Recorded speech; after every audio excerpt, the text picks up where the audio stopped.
الرحیم السلام علیکم۔ اردو برائے جماعت داہم، سبق کا نام پرستان کی شہزادی۔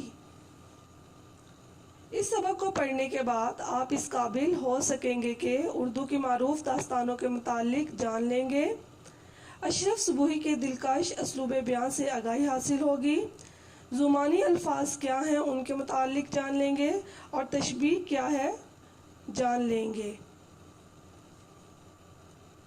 آج کے سبق میں ہم کیا کیا سیکھیں گے؟ صنف کا تعارف، داستان گوئی کیا ہے، اردو کی قدیم داستانیں، مصنف کا تعارف، اقتباسات کی تشریح، مشقی سوالات کا حل۔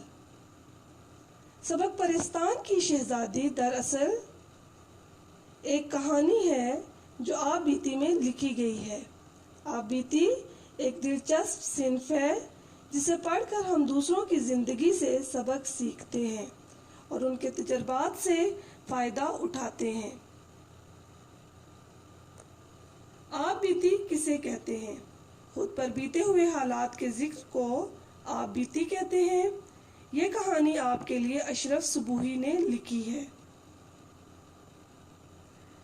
داستان گوئی کیا ہے اور اردو کی قدیم داستانیں کون کون سی ہیں؟ داستان گوئی ایک فن ہے جس میں داستان کو لوگوں کے سامنے سنایا جاتا ہے۔ اس فن کا تعلق 13ویں صدی سے ہے۔ اس میں کہانی کو ممکن حد تک طول دیا جاتا ہے۔ ان قصوں کی بنیاد خیال آرائی پر ہوتی ہے۔ 16ویں صدی میں یہ فن ختم ہو گیا۔ 2005 میں اس کا دوبارہ احیاء کیا گیا۔ داستان کے اولین نمونوں میں داستان امیر حمزہ شامل ہیں۔ اردو کی قدیم داستانیں کون سی ہیں؟ قصہ مہر افروز، داستان امیر حمزہ، بوستان خیال، باغ و بہار، فسانہ عجائب۔ اس سبق کو لکھنے والے ہیں اشرف صبوحی۔ تو اب ہم مصنف کا تعارف پڑھ لیتے ہیں۔ اشرف صبوحی کا اصل نام سید ولی اشرف اور قلمی نام اشرف صبوحی تھا۔ تو قلمی نام مختصر نام، فرضی نام۔ آپ دہلی میں پیدا ہوئے۔ اشرف صبوحی ادیب تھے۔ اردو زبان خصوصاً دہلی کے مختلف طبقوں کی بول چال اور وہاں کے روزمرہ اور محاورے پر پوری گرفت رکھتے تھے۔ انہوں نے بچوں کے لیے کہانیاں لکھیں۔ ان کی تصانیف میں دلی کی چند عجیب ہستیاں، جھروکے، سلمیٰ اور بن باسی دیوی شامل ہیں۔ اشرف صبوحی نے انگریزی کتابوں کا اردو ترجمہ بھی کیا۔ اشرف صبوحی کی ادبی خدمات: صبوحی صاحب نے ریڈیو کے لیے تقاریر کے علاوہ ڈرامے، فیچر، عورتوں کے پروگرام، بچوں کی کہانیاں اور بچوں کے ڈرامے بھی لکھے ہیں، جن کا سلسلہ پاکستان پہنچنے کے بعد تک جاری رہا۔ 1940 میں ساکی میں شائع شدہ افسانہ شوہر پرست بیوی پر آپ کو انعام ملا۔ اقتباس کی تشریح: عبارت نمبر 1 جو کہ آپ کے درسی کتاب کے صفحہ نمبر 29 پر موجود ہے۔ عبارت شروع ہو رہی ہے: سنا ہے کہ یہ نہایت شریف گھرانے کی بیٹی تھیں، مرہٹہ گردی میں ان کا خاندان تباہ ہو گیا، یہاں سے لے کر بنے ہوئے زمانے میں بگڑنے کا خیال بھی نہیں آتا۔ اس عبارت کا سیاق و سباق کچھ اس طرح ہے: کسی زمانے میں سیدانی بی کی بہت شہرت تھی۔ وہ ایک ہنرمند خاتون تھیں۔ ان کے ہاتھ میں بہت صفائی تھی۔ زیادہ تر عمرہ ان سے کپڑے سلواتے تھے۔ سیدانی بھی اس کے بدلے خوب انعام پاتی تھیں، مگر آپ نے اس انعام کو سنبھال کر نہ رکھا۔ بڑھاپے میں تنگ دستی آ گئی تو پڑوس میں رہنے والے ایک میر صاحب کی بیوی نے ترس کھا کر انہیں اپنے پاس رکھ لیا۔ مشکل الفاظ کے معنی: مرہٹہ گردی، مرہٹوں کا ظلم و ستم، بیاہی، شادی شدہ، عیب، برائی، مغلانی، کپڑا سینے والی درزن، بدولت کی وجہ سے رنڈاپا، بیوگی کا دور، بے نیازی، بے پرواہی۔ اس عبارت کی تشریح کچھ اس طرح ہے۔ سیدانی بی کے بارے میں مشہور ہے کہ یہ ایک نہایت شریف گھرانے کی بیٹی تھی۔ ابھی ان کی شادی کو کچھ برس ہی گزرے تھے کہ ان کے خاوند کا انتقال ہو گیا۔ سیدانی بی نے دوسری شادی کرنے کی بجائے گزر اوقات کے لیے درزن کا پیشہ اختیار کر لیا۔ وہ اس کام میں بہت ماہر تھیں اور اپنی اس کاریگری کی وجہ سے انہوں نے نہایت عمدہ طریقے سے زندگی گزاری۔ انہوں نے خوب دولت حاصل کی، لیکن آپ نے اس دولت کو سنبھال کر نہ رکھا۔ آپ اس دولت کو کھلے دل سے خرچ کرنے والی تھیں۔ یہ بھی نہ سوچا کہ جب وہ کمانے کے قابل نہ رہیں گی تو بسر اوقات کیسے ہوگی۔ پرانے زمانے میں شریف لوگوں میں یہی ایک برائی ہوتی تھی کہ وہ اچھے وقتوں کی قدر نہیں کرتے تھے۔ وہ اللہ تعالیٰ کی بے نیازی کو بھول جاتے تھے اور اچھے زمانے میں کبھی یہ خیال نہیں آتا تھا کہ مشکل دنوں میں کیسے گزر بسر ہوگی۔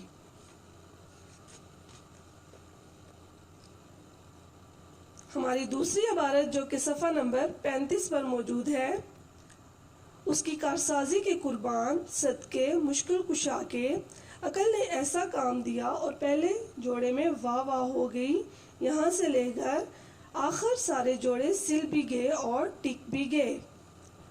مضمون کا نام پرستان کی شہزادی، مصنف کا نام اشرف صبوحی۔ اس عبارت کا سیاق و سباق کچھ اس طرح ہے۔ سیدانی بی کو پرستان کے بادشاہ نے اپنی بیٹی کے جہیز کے جوڑے ٹانکنے کے لیے پرستان بلوایا۔ وہ پرستان میں پہنچ کر حیران پریشان رہ گئیں۔ شہزادی کے جہیز کے لیے جو کپڑے لائے گئے تھے وہ ایک سے بڑھ کر ایک تھے۔ جب سیدانی بی نے کہا کہ میں آج رات آرام کروں گی اور کل صبح کام شروع کروں گی، تو پرستان کی ملکہ نے کہا کہ پرستان میں دن رات کا کوئی تصور نہیں، یہاں سارا وقت موسم ایک سا رہتا ہے۔ تب سیدانی بی نے محسوس کیا کہ نہ تو ان کی آنکھوں میں نیند ہے اور نہ ہی کسی قسم کی تھکاوٹ۔ وہ اسی وقت کام میں مصروف ہو گئیں۔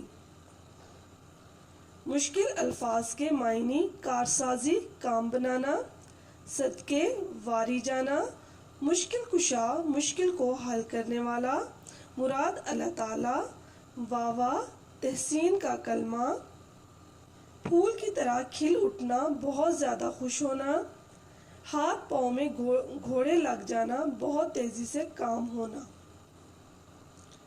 عبارت کی تشریح: اس پیراگراف میں بتایا گیا ہے کہ اللہ تعالیٰ سب کے کام بنانے والا ہے، اس کی کاریگری کے صدقے اور قربان جائیے کہ وہ سب کی مشکلیں حل کرنے والا ہے۔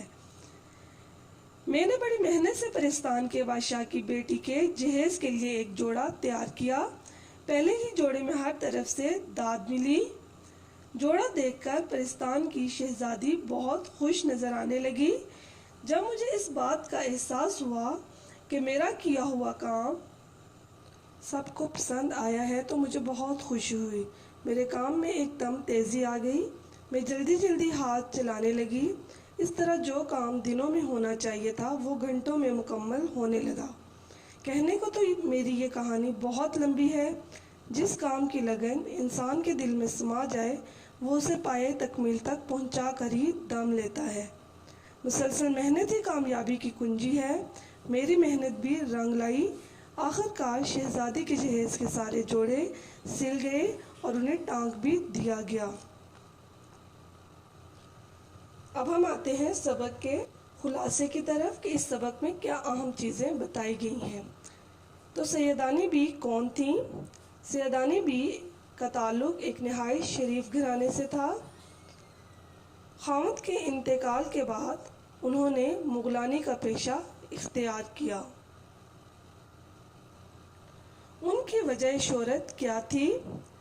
مغلانی بی نہایت اچھے کپڑے سلائی کرتی تھیں اور عمرہ آپ سے ہی کپڑے سلائی کروایا کرتے تھے۔ آپ نے خوب کمایا، ہزاروں روپے انعام میں لیے، مگر رکھنا نہ جانا، آپ نے ان پیسوں کو سنبھال کر نہ رکھا۔ میر صاحب سے ان کا کیا تعلق تھا؟ خاوند کے انتقال کے بعد جب سیدانی بی نے مغلانی کا پیشہ اختیار کیا تو انہوں نے خوب دولت کمائی۔ میر صاحب سیدانی بی کے پڑوس میں رہتے تھے۔ سیدانی بی نے لیکن اس دولت کو سنبھال کر نہ رکھا۔ سیدانی بی جب بڑھاپے میں تنگ دست ہو گئیں تو میر صاحب کی بیگم سیدانی بی پر ترس کھا کر ان کو اپنے گھر لے آئیں۔ سیدانی بی نہایت خوددار عورت تھیں۔ انہوں نے مفت میں میر صاحب کے گھر رہنا پسند نہ کیا۔ وہ میر صاحب کے بچوں کو قرآن پڑھا دیا کرتی تھیں اور فارغ اوقات میں میر صاحب کی بیوی کا کام میں ہاتھ بٹا دیتی تھیں۔ سیدانی بی پرستان کیوں گئی تھیں؟ سیدانی بی اپنی مرضی سے پرستان نہ گئی تھیں، بلکہ ایک دن ہوا اس طرح کہ ایک جن نما انسان جو ہے وہ پالکی لے کر آیا اور سیدانی بی کو اس پالکی میں بٹھا کر اپنے محل لے گیا۔ سیدانی بی جو تھی وہ بہت زیادہ حیران ہوئی اور سیدانی بی کو وہاں جا کر پتہ لگا کہ پرستان کے بادشاہ اور ان کی بیگم نے ان کو اپنی بیٹی کے کپڑے سلائی کرنے کے لیے پرستان بلایا تھا۔ پرستان کا ماحول کیسا تھا؟ وہاں ایک بہت خوبصورت محل تھا۔ محل کے اندر ہزاروں پریاں تھیں۔ ایک باغ تھا جس کا ہر درخت سونے، چاندی اور زمرد کا تھا۔ نمگیرے کے نیچے یاقوت کے تخت پر بادشاہ بیگم اور ایک 14-15 برس کی لڑکی بیٹھی ہوئی تھی۔ ان کی پوشاکیں بہت خوبصورت تھیں۔ میں دل میں بہت خوش ہوئی کہ یہ لوگ مسلمان ہیں، جب انہوں نے بتایا کہ وہ سیدوں کی بہت زیادہ عزت کرتے ہیں۔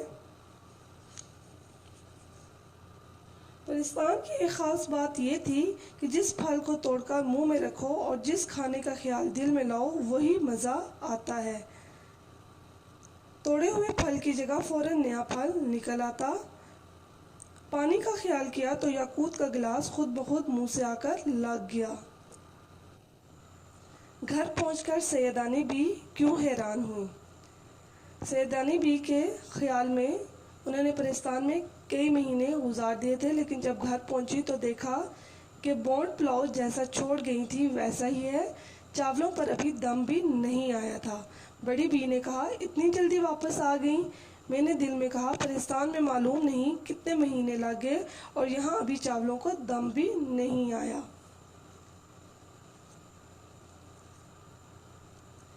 سیدانی بی کو کس بات کا پچھتاوا تھا؟ سیدانی بی کو انعام کے طور پر بادشاہ نے ہیرے جواہرات سے نوازا تھا، لیکن سیدانی بی ان کو کنکر سمجھ کر زمین پر پھینکتی رہیں۔ گھر آ کر معلوم ہوا کہ یہ تو ہیرے جواہرات تھے اور چند ایک ہی باقی رہ گئے تھے۔ یہ تو تھا سبق کا خلاصہ۔ امید ہے آپ کو اسے سن کر سبق کو سمجھنے میں کوئی دقت درپیش نہیں آئے گی۔ اب ہم آتے ہیں مشقی سوالات کے حل کی طرف۔ سیدانی بی نے گزر اوقات کے لیے کون سا پیشہ اختیار کیا؟ تو سیدانی بی جوانی ہی میں بیوہ ہو گئی تھیں۔ اس زمانے میں عورتوں کے لیے دوسری شادی کرنا معیوب خیال کیا جاتا تھا، اس لیے سیدانی بی نے اپنی گزر بسر کے لیے مغلانی یعنی درزن کا پیشہ اختیار کیا۔ میر صاحب اور ان کی بیوی سیدانی بی کی کس بات پر بہت زیادہ خوش تھے؟ میر صاحب اور اس کی بیوی اس لیے خوش تھے کہ سیدانی بی ان کے بچوں کو قرآن مجید پڑھاتی، نصیحتیں کیا کرتی تھی، دوپہر کو سینہ پرونا اور کاٹنا سکھاتی، شام کو بچی خانے میں جا کر کھانا پکانے کی ترکیبیں بتاتی۔ دونوں میاں بیوی خوش تھے کہ ایسی شریف اور نماز روزے کی پابند ہنرمند استانی صرف روٹیوں کے عوض کہاں میسر آتی ہیں۔ پرستان کے بادشاہ نے سیدانی بی کو کس کام کے لیے بلوایا تھا؟ پرستان کے بادشاہ نے سیدانی بی کو اپنی بیٹی کے جہیز کے کپڑے ٹانکنے کے لیے بلوایا تھا۔ بادشاہ بیگم کا اصلی نام کیا تھا؟ بادشاہ بیگم کا اصلی نام زمرد پری تھا۔ پرستان کے پھلوں کی خاص بات کیا تھی؟ پرستان کے پھلوں میں خاص بات یہ تھی کہ کوئی بھی پھل توڑ کر منہ میں رکھا جائے اور جس کھانے کا خیال دل میں لایا جائے ویسا ہی ذائقہ اس پھل کا آتا تھا، اور دوسری خاص بات یہ تھی کہ اگر کوئی ایک پھل توڑا جائے تو فوراً اس کی جگہ دوسرا پھل نکل آتا تھا۔ سبق میں موجود باقی سوالات آپ نے خود حل کرنے ہیں مشقی سوالات کے حل میں، تو آپ کو بتا دیے گئے ہیں۔ اس میں محاورات کا جملوں میں استعمال، خالی جگہ پر کیجئے، کالم ملائیں، یہ آپ نے خود حل کرنا ہے۔ اگر آپ کو کوئی چیز سمجھ میں نہ آئے تو آپ مجھ سے پوچھ سکتے ہیں۔ ذو معنی الفاظ کون سے ہیں؟ ایسے الفاظ کا املا تو ایک ہی سا ہوتا ہے لیکن ان کے دو معنی ہوتے ہیں، اور ان میں سے بعض اوقات ایک معنی میں مذکر اور دوسرے معنوں میں مونس ہوتا ہے۔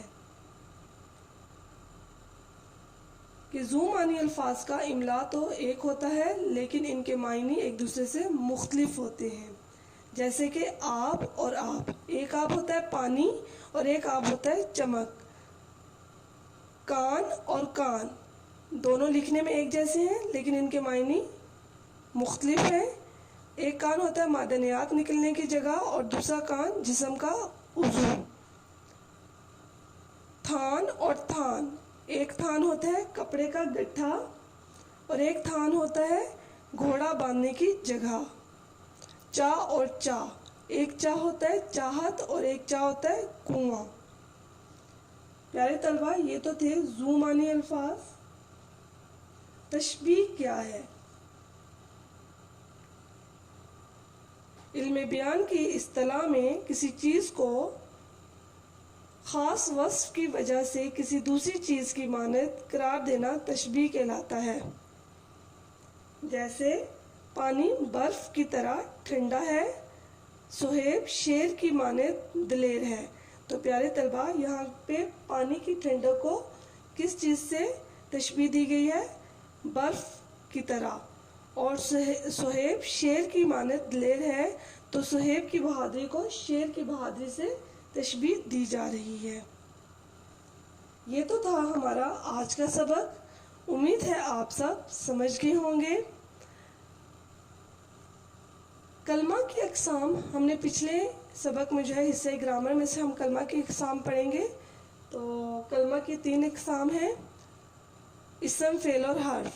پہلے ہم نے پڑھا تھا لفظ کی اقسام، کلمہ اور محمل۔ آج ہم اسم کی اقسام پڑھیں گے، کلمہ کی اقسام پڑھیں گے، اسم، فعل اور حرف۔ اس کلمہ کی کتنی اقسام ہیں؟ 3 اقسام ہیں، اسم، فعل اور حرف۔ اسم کسی خاص شخص، جگہ یا چیز کے نام کو ہم اسم کہتے ہیں۔ فعل کسی کام کا کرنا، ہونا یا سہنا فعل کہلاتا ہے، اور حرف اسموں اور فعلوں کو ملانے کے لیے استعمال کیا جاتا ہے۔ پیارے طلبہ، یہ تو تھا ہمارا آج کا سبق، امید ہے آپ سب سمجھ گئے ہوں گے۔ اگر پھر بھی آپ کو کوئی دقت درپیش ہو تو آپ مجھ سے دوبارہ پوچھ سکتے ہیں۔ گھر کا کام ہے سبق کی بلند خوانی، مشکل الفاظ کے معنی آپ نے لکھنے ہیں، مشقی سوالات کا حل، کلمہ کی اقسام قواعد و انشاء سے آپ نے یاد کرنی ہے۔ امید ہے آپ سب سمجھ گئے ہوں گے۔ شکریہ، اللہ حافظ، خدا آپ کا حامی و ناصر ہو۔